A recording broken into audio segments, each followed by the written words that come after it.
meeting for today. It appears as though we have a quorum and you've taken attendance. From what I understand, there is no public comment.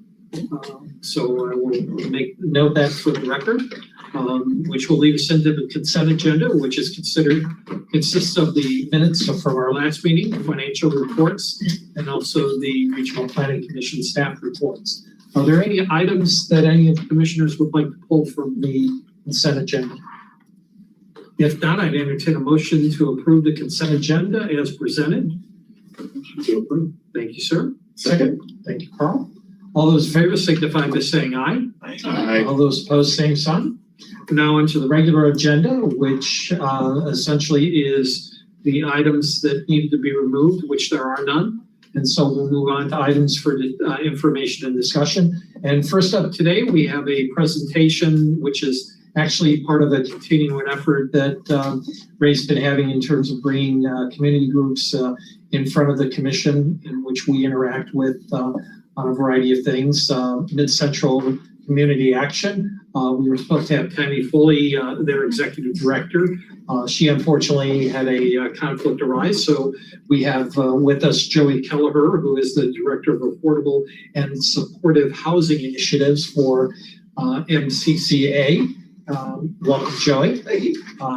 And so with that in mind, I'll turn it over to you, Joey, for your presentation. All right.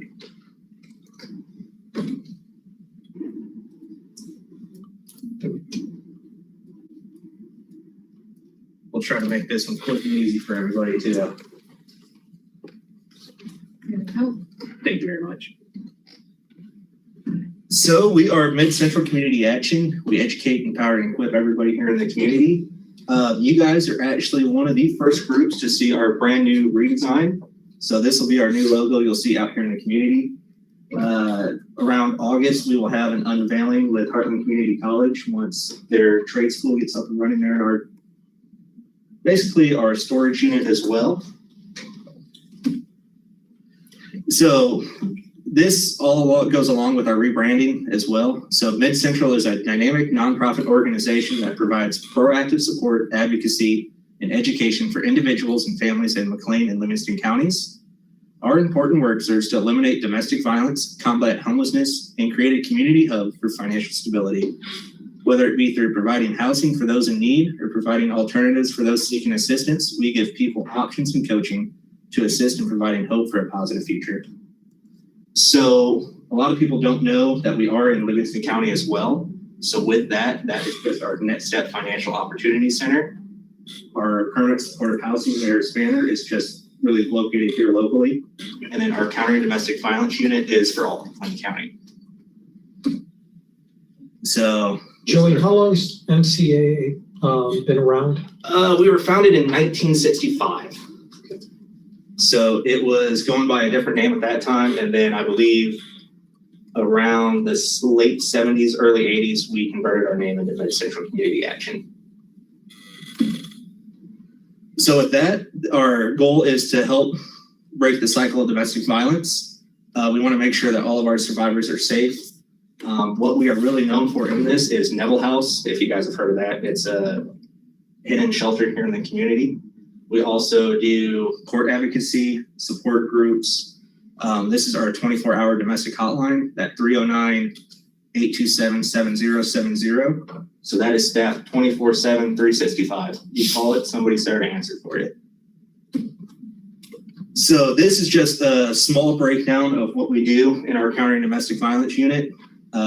We do 40-hour training. So a lot of organizations and community members, including the police departments here in town, will come through a 40-hour training class with us that runs over 2 weeks. Youth services, we also have counseling on site as well. So that's something that we know a lot of people here in the community need, especially our survivors of domestic violence. We can't replace everything that was taken from a victim of abuse. However, we can help survivors heal by wrapping them with support and empowering them with tools they need to succeed. So with that, that goes into our second line of business, which is Mayor's Manor. That is just right over here on Washington Street, just a couple blocks away. It is the old, I believe, Walt Bittner's house as well. So that was founded in 1989. We recognized the need for permanent supportive housing here in McLean County. With that, you have to be homeless and disabled as well. And then we get those people through the continuum of care is how we get those clients. So we have a community room, laundry facilities, yard space, and a security system. And we also have on-site case management. They do all different kinds of holiday parties, activities. We bring in nurses from ISU, all kinds of educational events for them. Maybe how to quit smoking, how to quit drinking, personal hygiene, because some of our clients are just coming straight up off the street and they might not know how to do this as well. So many of our residents would not have a place without this program. So this is one of our programs that we need heavily funded for. It is a big concern here in the community and with us. We're offering them independent living skills. We have people that have just moved in all the way to one client that has been there for close to 17 years now. So there's no time frame on how long you can live here. We're just here to provide you with support. And then our final line of business here is our Next Step Financial Opportunity Center. This is what we have in McLean and Livingston counties. We have a partnership with Heartland Community College up in Pontiac. So it's their library, Heartland Community College, and us up there. So equally as critical as our housing and emergency services is our proactive support center that works to ensure the future success of our community members. We work to empower individuals and families with resources to achieve their financial goals and secure home ownership. This is just a quick breakdown of some of the things we do, everything from buying a first house to maybe doing your first budget. So a lot of those skills that everybody says, I wish I would have learned this in high school, we're there to help you out with that. And all of our services are completely free and there are no income guidelines in our Next Step program as well. We also have a HUD certified housing counselor with 2 more people going to get that certification as well. So we have a ton of different resources, and State Farm likes to call us their one-stop shop for when they send people over. And I think that would be it for us. Any questions or anything else I can help you guys out with? Questions for Joey? What's your mix of staff hours versus volunteer hours? So depending on the program, our county domestic violence unit really has no volunteer hours because you have to go through a certain amount of training to be able to do that 24-hour hotline as well. So we will have volunteers for, say, we had a golf outing Monday, so we have volunteers do that. Different committees go on there. Our staff hours are about 37.5 hours a week. And I would say we're not very heavily volunteer right now, just coming back out of the pandemic. How many staff do you have?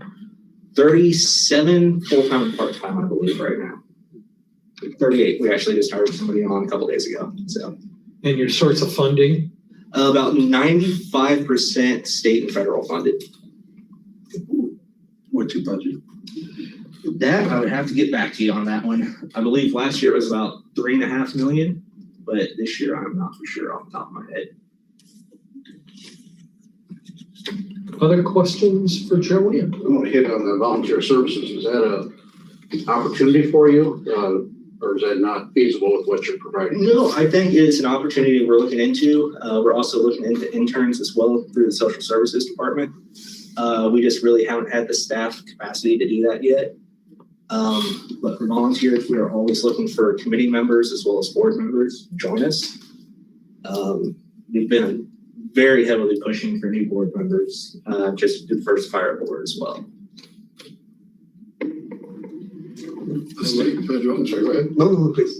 The state and federal funding streams, are they variable? Are they reasonably secure, or are they Reasonably secure? It's funding that we get year after year, but I mean, along with everything, you just never know depending on who's in government at the time. Just one comment, if I may, just for your information, MCRPC staff work with MCC more on the housing side. So you've heard probably from our updates that we reference MCCA, and we have different groups that we work with the agency and in place, like 65 or whatever. But yeah, just want to let you know. So on the housing, the affordable housing side, the homelessness, that subject matter, that's how we get to it. You guys are in good hands. Mark Adams he previously worked for us at you've met him yet. In fact, our chair, Mr. Burrell, who used to be the executive director. That's you. Other questions? If not, thank you so much, Joey. Appreciate your time Thanks for today. having us. And obviously, you're invited to stay if you'd like and till the end of our meeting and such. But if you need to head back out, please feel free to leave. All right. Okay? Thank you. Good. All right. We're now on to item B, which is the Regional Housing Initiative update. Tanya? I'll stand over here. All right.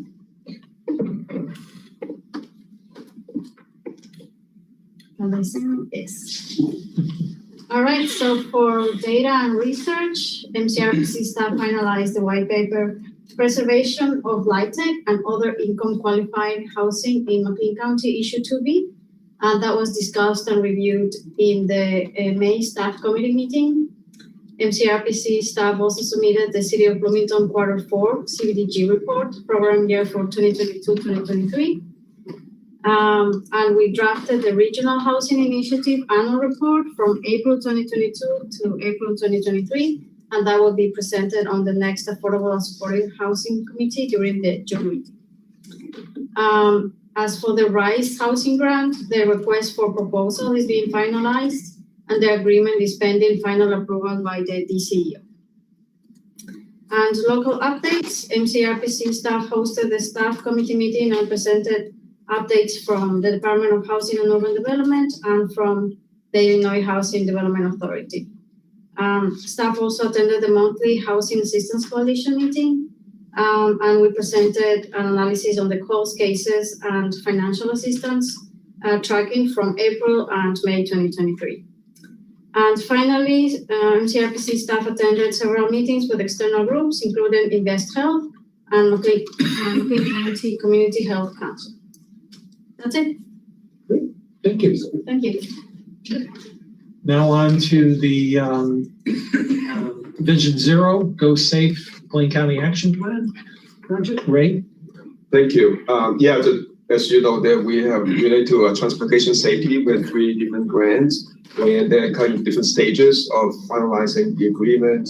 And on the upside, we have ordered, Nancy has ordered some swags that will be used when we start public awareness campaigns and going to different events in school districts and whatnot. There's still, the details to be worked out, but we start ordering some swags. That's one of the things that we got funding for by the state, and just promoting safety, for pedestrians and cyclists, and also other kind of transportation safety related events and different things. And of course, those are just one of the ways. There are other ways that we're trying to promote the idea, to be safe, transportation. So, yeah. Thank you. Anything else? Not on that front. Okay. Do you want to let's go on to that which may arise? And so I understand you have some introductions. Yes. We have a couple interns started within the last one started this week, and then another like a couple of weeks ago. And he's supposed to be joining online, but I don't see his name on the screen. But we have, let me introduce Luke, sitting in the back. And Luke Talavera, he's a student from U of I, Urbana-Champaign. I'll let you introduce yourself if you don't mind, just a few words. Hello everyone, I'm Luke Talavera. I'm a Master of Program Planning student at the University of Illinois Urbana-Champaign. Yeah, so he's going to be a second-year graduate student starting in the fall in the planning program. And then supposed to be on the screen, but I don't see him, but it's Blaine Gilbert from ISU. He's going to be a senior in the fall. He's majoring in geography, but then with a heart in planning, and that's what he would like to pursue. And so we glad to have both of them with us. And if I may also, just sitting in the back, another intern, not for MCRPC, but for the county administration. I'll let you introduce yourself, John. Hi, I'm John Scott. I'm working for the budget administration. I'm a senior this year at ISU, and I also have a strong urge of urban planning and city design. Thank you. Yeah, thanks. Okay, is there anything else that needs to come before the commission today? If not, I'd entertain a motion to adjourn.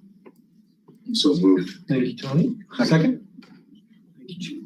All those in favor signify by saying aye. Aye. All those opposed, same sign. We stand adjourned. Thank you so much. Thank you. Now it's